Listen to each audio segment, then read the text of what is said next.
All right, guys, so often in my videos, I'll ask, what do you guys want me to make a video about next? Do you have any suggestions, anything you want to learn about?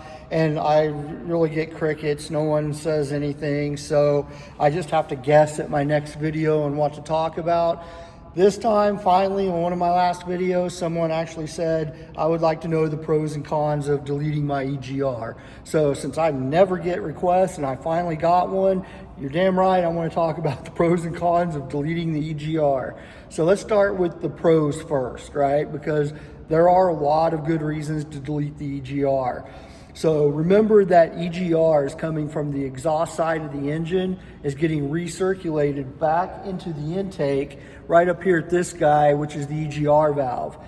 That means that all of the stuff that an after treatment system would get rid of is being delivered back into the engine, into the cylinders. That includes the stuff that the diesel particulate filter would collect, the soot. That soot, to me, is the main pro of deleting an EGR, because that soot gets on valves, it gets in cylinders, it gets in the oil, causes all kinds of issues internally in the engine. It's not good, all right? That's the easiest way to say it. Soot that's coming from that EGR, not good. Another pro about deleting the EGR is that you do lose power because of EGR. And in a lot of cases with computer controlled EGRs, if you're just doing normal daily driving and stuff like that, you may not notice that loss of power. But when you're racing, pulling hard, things like that, you may notice it. And what it is that when this EGR valve opens, that exhaust has had, I don't want to say all, but the majority of the oxygen is gone. EGR works by putting what they consider to be mostly inert gas back into the cylinders. So remember, for combustion to take place, you need oxygen, you need heat, and you need fuel, right? We get our heat from compression, we get our oxygen from the intake in the turbo, and we get our fuel from our injectors. But when you put EGR in the cylinder, what you're doing is you're taking up some of that space. There's no longer space. So what happens is that your oxygen can only burn so much fuel because you have less oxygen from that exhaust gas taking up that space. That lowers combustion temps. And the main goal of this is to reduce NOx, NOx, right? Because NOx is a byproduct of combustion, and the hotter the combustion process is, the more NOx gets formed. So ultimately, simplifying it, EGR dilutes the oxygen in the cylinder, makes combustion less hot, less NOx is formed. Then you got to look at it. Why is the power loss? Same reason, right? The exhaust gas is taking up space in the cylinder. You can only have enough oxygen to ignite so much fuel. That's going to give you weaker combustion, which is the goal of EGR, but it also comes with a power loss, right? So those are the two big pros of deleting the EGR, right? Is the soot that gets in the engine and causes issues, and the power loss from having the exhaust in the cylinder. All right, so where do we go from there, though? What are the cons? What are the negative side effects? Number one I can think of would be not doing it correctly.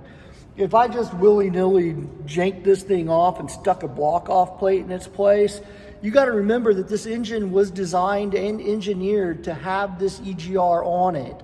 It's designed for the lower combustion temperatures that it's going to offer. So could it have an adverse effect long-term on your engine and the temperature at which it runs? Yes, it could. So you might have to find ways to kind of upgrade your cooling system in response to that. All right, so that's one issue. The other issue is that if you do what I just said again and you unplug this thing and just cap it off and that's it, your computer is still looking for that. It is still wondering where it's at. It's going to start throwing codes. It might even derate, cause you all kinds of issues. So you can't just physically remove the EGR, plug it up. You're going to have to do some reprogramming on most engines to get it to work without that EGR anymore. So, and a lot of the kits that are out there, they come with the kit, but they don't come with the software upgrade. Or you can buy a software upgrade for EGR deletion, but it doesn't come with the kit. There are a few places that can do both. If I can find one for you that I can link to, I'll put it in the comments. But yeah, so you got to make sure that the computer that's operating this engine knows that it's not going to have EGR and isn't going to cause any issues not having it there. So in my opinion, the pros outweigh the cons when it comes to EGR delete.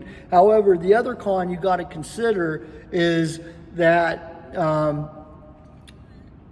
the EPA, when you go and you delete the EGR, you are messing with an emissions control device on an engine, and there is the possibility of getting into some trouble if you're not doing it the right way or doing it the way that it's supposed to. If your truck doesn't meet emission standards or you tamper with some emissions control devices, that can get you in trouble.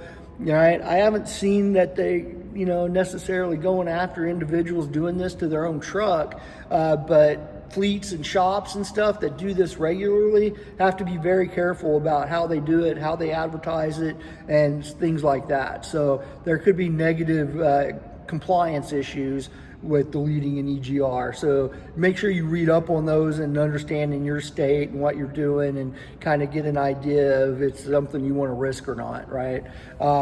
So if you have any more questions about it, please make sure you ask in the comments. And again, I will try to find that EGR delete kit that I recommend and put a link to it in there so you can see what it looks like. Thank you.